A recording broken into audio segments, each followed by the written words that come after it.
오늘도 항상 신실하신 주님 앞에 말씀 앞에 서게 되어서 여러분 모두 주의 이름으로 축복합니다. 하나님 말씀은 고린도 후서 3장 6절입니다. 그가 또한 우리를 새 언약의 일꾼 되기에 만족하게 하셨으니 율법 조문으로 하지 아니하고 오직 영으로 함이니 율법 조문은 죽이는 것이요 영은 살리는 것이니라. 아멘. 오늘은 새 언약의 일꾼이란 주제로 말씀을 같이 나누도록 하겠습니다. 고린도 전서와 후서는 좀 차이가 있어요. 바울이 에베소에서 사역하고 있을 때 고린도에서 온 인편으로 인하여 고린도 교회가 여러 가지 질문들이 있고 또 문제가 있음을 들었습니다. 그래서 바울이 이 고린도 전서를 쓰게 되었어요.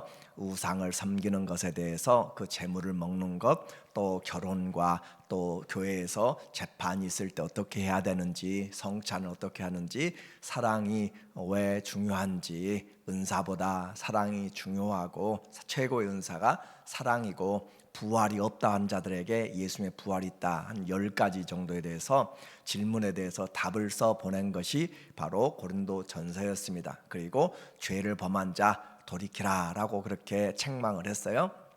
그런데 불구하고 그들이 회개를 제대로 하지 않았습니다. 그래서 바울이 디모데를 보내서 그들에게 올바로 잘 하도록 그렇게 했는데 디모데가 가서 권면을 했음에도 불구하고 그들이 제대로 바꿔지지 않고 그랬어요. 그래서 바울이 또 급하게 갔습니다. 그곳에 가서 바울이 자기의 사도권을, 왜냐하면 예루살렘에서 온 사람들이 교회에 추천서를 가져와서 아마 이들은 율법의 중심인 그런 율법주의자였던 것 같아요. 그러면서 바울의 추천서 없음과 그리고 바울이 말로는 그가 말하지만은 그의 외모나 그 모든 것이 능하지 못하다라고 그렇게 하면서 바울의 그 사도권을 그렇게 부인하는 일들이 있게 되었어요. 그래서 바울이 그것을 해결하기 위해서 갔는데 문제가 더 커지게 되었습니다. 그들이 이 바울의 방문을 달갑지 않게 여기는 사람으로 인하여서 교회 내분이 일어났고 바울은 실패하고 뒤로 돌아와서 다시 에베소에서 머무르게 되었어요. 그래서 너무 이대로 안 되겠다 싶어서 글을 써서 아주 엄한 글, 또 다른 말로 이야기하면 많은 눈물을 흘리면서 편지를 써서 이 디도라고 하는 사람에게 보냈습니다.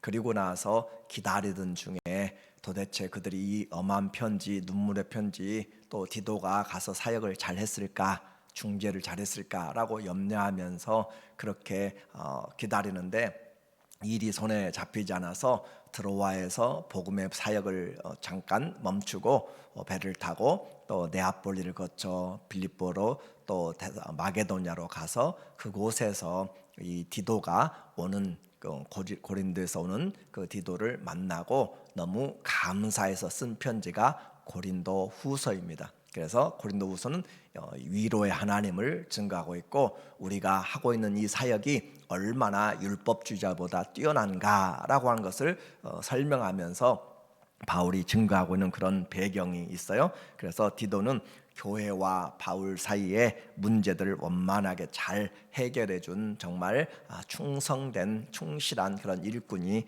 되었다라고 하는 것이고, 그 때문에 이 고린도 후서가 오늘 우리에게 제대로 또 증거되고 있는 것이죠. 자, 이제 우리가 봐야 될 것이, 바울은 우리에게 예수 그리스도를 믿으면 그리스도와 함께 개선장군인 그리스도와 함께 참여해서 가는 승리자다라고 그렇게 이야기하고 있어요. 예수님이 장군이 되어서 또 왕이 되어서 개선하는 그곳에 우리도 함께 같이 참여하기 때문에 그리스도 안에 항상 우리를 이기게 하시고 또 우리에게 그리스도의 향기가 되게 한다라고 그렇게 말하는 거죠. 성도는 그리스도 안에서 승리자이고 그리스도 안에서 위로받은 위로자이고 그리스도 안에서 우리는 살리는 향기가 된다. 살리는 생명의 향기. 그러므로 목적이 아주 중요한 것이에요. 성도들이 그와 같은 향기가 되고 편지가 되고 해야 되는데 잘못되면 안 된다라고 오늘 우리에게 바울이 경계를 해주고 있습니다. 그래서 목적 있는 그대로, 자, 달은 스스로 발광체가 되지 않습니다. 달은 태양을 반사해서 우리에게 그렇게 밤에 큰 광명으로 비춰주는 거예요. 그와 같이 우리에게 하나님이 만들어 놓은 사람도 스스로 영광을 나타내는 존재가 아니라 그리스도가 우리에게 왔을 때 우리가 빛이 될 수 있는 것이지, 사람 스스로가 영광스럽게 되면 망하게 되는 것이고 목적이 잘못된 것이에요. 그리고 우리의 영광, 우리의 목적은 하나님의 영광을 나타내는 자들로 그렇게 만들었고, 그리고 그 하나님의 영광을 받고 찬송하도록 그렇게 만들어 놓은 존재가 우리인데, 그 하나님 없이 영광과 자기의 찬송을 만들어내면 잘못된 것이다. 그래서 사도의 이 사도권을 부인하는 것, 그것은 바울이 1년 반이나 고린도에서 사역한 그 내용들, 그리고 구원의 문제들을 전부 부인하는 것이기 때문에 바울은 아주 중요하게 생각합니다. 이제 바울이 증거하고 있는 고린도 후서에서 중요한 메시지, 오늘 2절에 보니까 말하기를 너희는 우리의 편지라. 왜냐하면 율법주의자들이 저 예루살렘에서 추천서를 가지고 와서 바울은 추천서가 없다라고 그렇게 이야기하는 그런 내용에, 아마 바울이 파송된 지가 오래되었고 그런 내용들을 잘 알지 못하는 그런 사람들 같습니다. 그래서 우리 마음에 썩고 무사람이 알고 있는 바라, 자, 너희가 바로 고린도 교회 너희 성도들이 너희가 왜 그리스도인이 되었는가, 왜 교회가 되었는가, 그것은 바로 우리가 그리스도를 전하였기 때문에 너희가 바로 이 자리에 있다, 그 말이거든요. 그래서 너희는 우리의 편지라, 우리 마음에 썩고 무사람이 읽고 아는 바라. 그래서 그들이 읽는 바라, 그들이 사람들이 볼 때 내가 크리스찬이다 라고, 고린도 교회 교인입니다 라고 이야기하는 것은 바울이 예수님을 전하였기 때문에, 그들이 그리스도를 믿고 그리스도 안에서 하나가 되었기 때문에 사람들이 저 사람들은 고린도 교회 성도들이다 라고 그렇게 알고 있는 너희가 우리 복음의 편지다, 그 말이죠. 너희는 우리로 말미암아 나타난 그리스도의 편지니, 여기서 이제 바울은 우리의 편지를 뛰어넘어서 그리스도의 편지라라고 그렇게 하고 있습니다. 바울이 뭘 전했는가? 예수가 그리스도라라고 한 것을 중심적으로 전했어요. 그래서 바울이 전한 복음, 예수님의 복음이었고, 바울의 말은 그리스도의 말씀을 전한 것이기 때문에 우리로 말미암아 나타난 그리스도의 편지니, 그러니까 이제 고린도 교회 성도들을 보면 뭘 보는가? 그리스도의 마음을 알게 되고 그리스도의 편지를 우리가 읽게 되는 거예요. 자, 우리가 성도를 어떤 나라의 대사를 만나면 그 대사를 통하여서 다른 상대방 나라의 그 마음을, 대통령의 의지를 읽어내는 것과 같이 성도들을 세상 사람들이 만나면 바로 하나님 나라가, 천국이 무엇인지, 하나님의 뜻이 무엇인지를 알게 되는 것과 같아요. 여러분은 그리스도의 편지입니다. 곧 그리스도의 마음을 가지고 있고 그리스도의 뜻을 가지고 있는 사람들. 그래서 이는 먹으로 쓴 것이 아니요 오직 살아계신 하나님의 영으로 쓴 것이며, 또 돌판에 쓴 것이 아니요 오직 육의 마음에 쓴 것이라.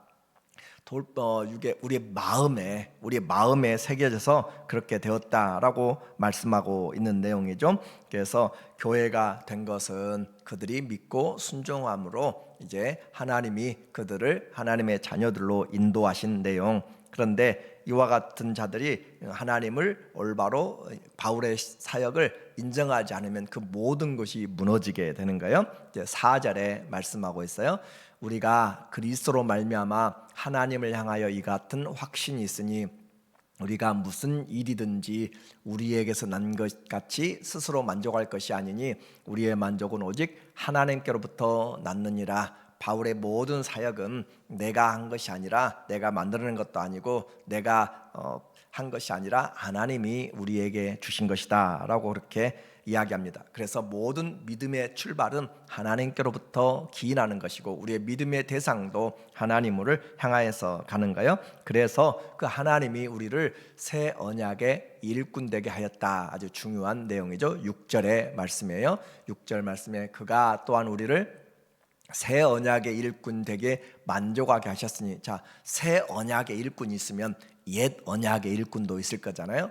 옛 언약은 뭐예요? 바로 하나님이 모세를 통하여서 준 율법과 율법으로 너희는 내 백성은 이와 같은 법을 지키라 하면서 그렇게 주었던 나 외에 짧게 이야기하면 십계명이었죠. 그래서 그 율법으로 말미암아 모세가 왔고 함께 너희가 이 말씀을 지키면 복을 얻으리라라고 했던 그 말씀이 옛 언약이고, 그런데 그 언약의 일꾼 모세고 이제 새 언약은 누가 세웠는가? 옛 언약은 짐승의 피로 세웠지만 새 언약은 예수 그리스도의 피로 세우신 것이 새 언약이고, 새 언약의 일꾼을 그리스도가 불러주셔서 된 사람들, 성도들이 새 언약의 이제 일꾼이에요.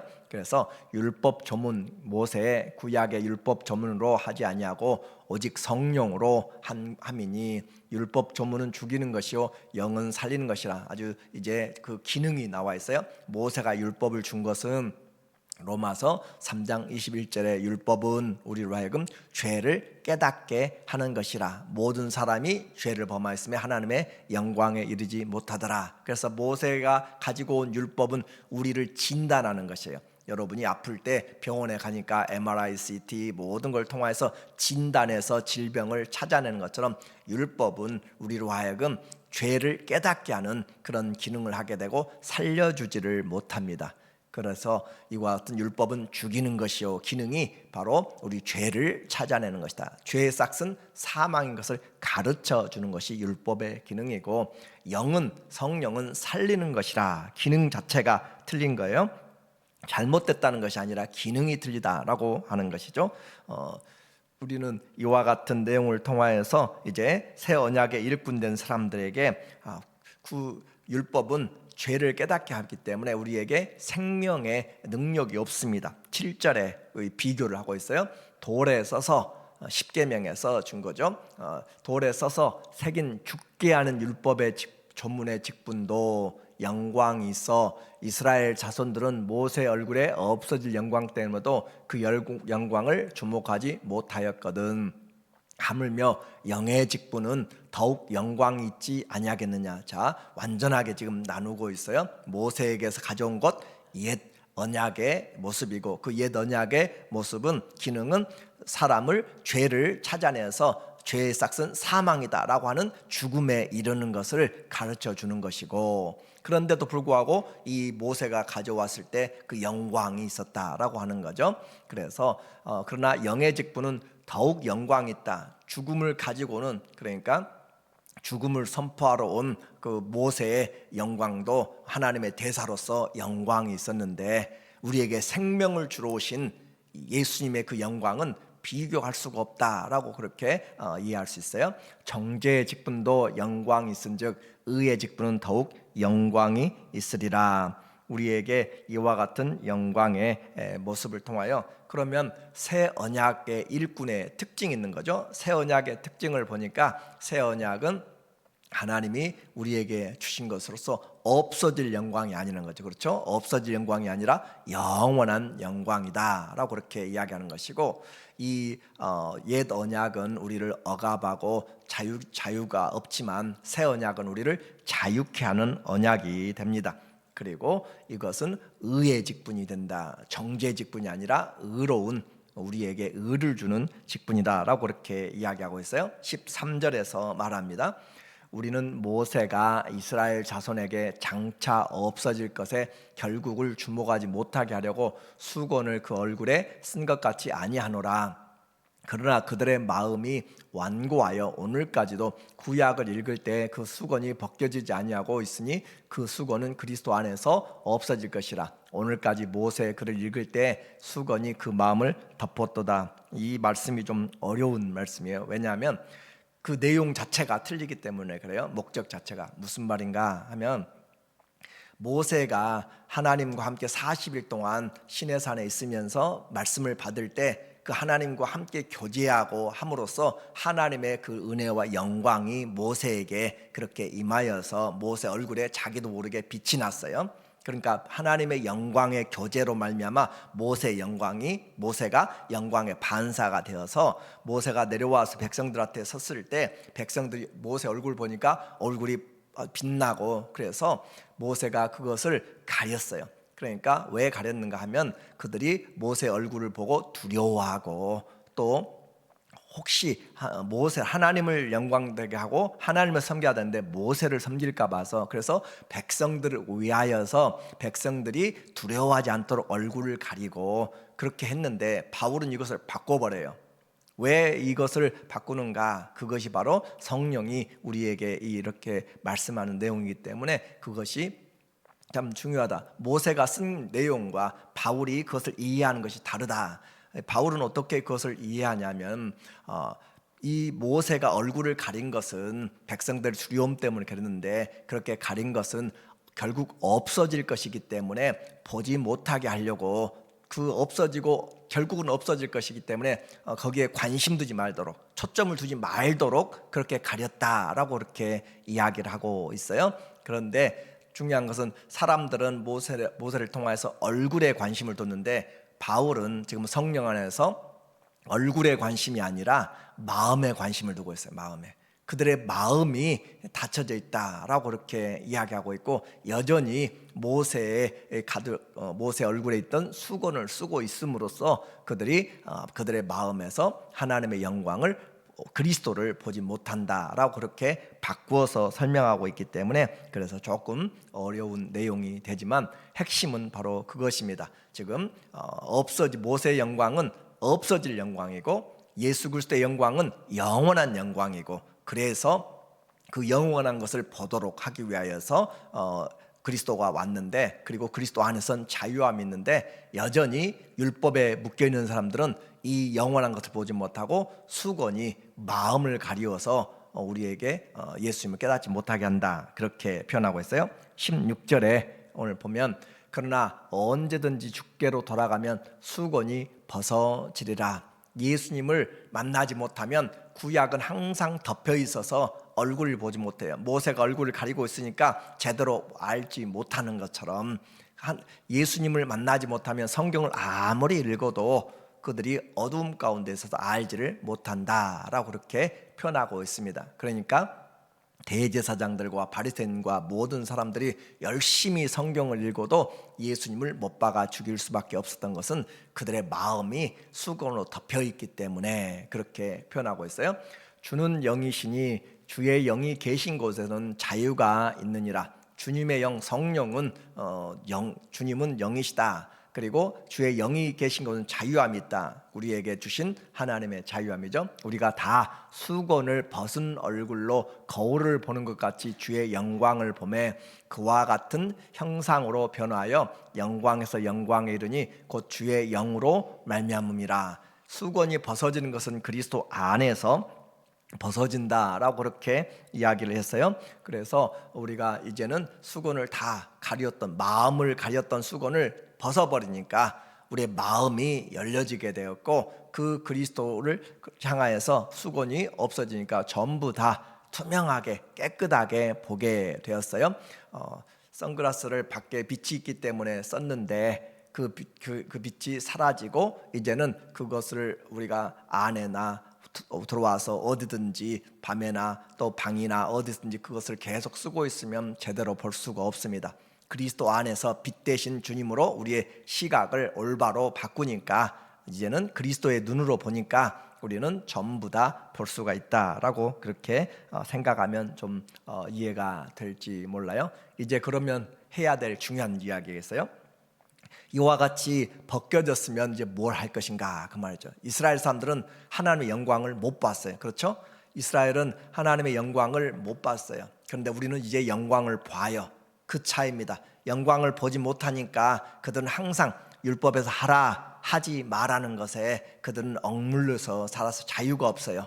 그러나 이제는 우리에게 그와 같이 감췄던 것이 열리니까 자유함이 있게 되고 진짜 영광을 보니까 가짜 영광을 보지 않습니다. 어린아이가 어렸을 때는 사탕 때문에 싸우고 딱지 때문에 아니면 다른 일들로 장난감 때문에 싸우지만 커서는 장난감 가지고 싸우지 않아요. 그것처럼 우리는 이제 뭘 보았는가? 옛날에는 세상에서의 영화가 주는 즐거움, 또 술이 주는 즐거움, 마약이 주는 즐거움, 또 아니면은 세상의 쾌락이 주는 즐거움으로 그렇게 살았는데 진짜를 보니까 하나님이 주시는 기쁨, 하나님이 주시는 평강, 하나님이 주시는 영원한 소망, 그 사랑들을 보니까, 그 기쁨을 보니까 이 쾌락하고 기쁨하고는 완전히 다른 거예요. 그래서 그 영광을 보니까 그 옛날 것들이 아주 시시하게 되고 더 이상 거기에 목매달 필요가 없어져서 우리는 주의 영광으로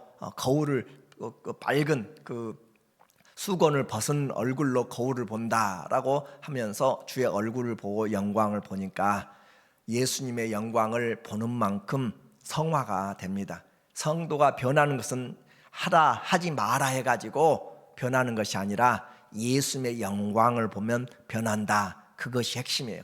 성화는 다른 것이 아니라 주님의 영광을 볼 줄 아는 것이 성화입니다. 아, 주님의 영광이 이렇게 아름답구나. 그래서 다윗은 내 평생의 소망이 하나님의 집에 거하여서 여호와의 영광을 앙망하며 그 얼굴을, 그 영광을 사모하는 것이 내 일평생 소원입니다 라고 그렇게 이야기하는 것처럼, 하나님의 영광을 보면 거짓보다는 진리를 보았을 때 그 얼마나 큰 기쁨이 있는지, 가짜보다 진짜를 보았을 때, 없어질 것보다 영원한 것을 보았을 때 얼마나 큰지를 보니까, 예수님의 참된 영광을 보니까 가짜 사이비를 쫓아갈 수가 없고, 나의 죄의 기쁨이 쾌락이 아니라 그리스도의 의의 영광을 보니까 내가 점점 주님 닮아가게 되는, 성화는 어디서 시작되는가? 주의 영광을 보려고 할 때 변화가 되는 거예요. 오늘도 내가 하나님 앞에 뭘 해야 되는가? 새 언약의 일꾼은 주의 영광을 보려고, 영어로 주님 내게 진리의 영광을 보게 하시고, 주의 은혜의 영광들을 보게 하시고, 사랑의 능력들을 보게 하시고, 주님의 평강의 은혜들을 입도록 그렇게 주의 영광을 자꾸 보게 되면 주님이 기뻐하신 대로 내 발걸음이 가게 되고 점점 주님 닮아가는 것. 그래서 주의 영광을 보매, 신앙생활에서 주의 영광을 생각하지 않으면, 주의 거룩을 생각하지 않으면, 주의 마음을 생각하지 않으면 절대 변화가 없고 수건으로 덮여서 살아갑니다. 그와 같은 형상으로 변화하여 영광에서 영광에 이르니 점점 한 걸음 주님의 영광으로 변화되고 있는 여러분의 성품, 그것이 바로 성화고, 이것은 내 능력이 아니라 주의 성령이 우리에게 주님 닮아가도록 내 안에 자꾸 그리스도의 마음과 은혜를 주심으로 되어지는 것, 성숙하여서 주님의 영광을 바라보고 또 변화되며 증가하는 새 언약의 일꾼 되기를 예수님의 이름으로 축원합니다. 아멘. 하나님 아버지, 우리 눈이 가리웠던 것, 우리의 마음, 우리 귀가 가리웠던 수건들을 그리스도 안에서 보게 하여 주시옵소서. 그리스도 안에서 시간을 보게 하시고, 그리스도 안에서 물질을 보게 하시고, 그리스도 안에서 우리 인생을 보게 하여 주셔서 가리워진 것들을 벗어버리고 진정한 영광을 보면서 그리스도를 닮아가는 성화된 성도들로 새 언약의 일꾼의 자유함과 영광이 있게 하여 주시옵소서. 예수님의 이름으로 기도합니다. 아멘.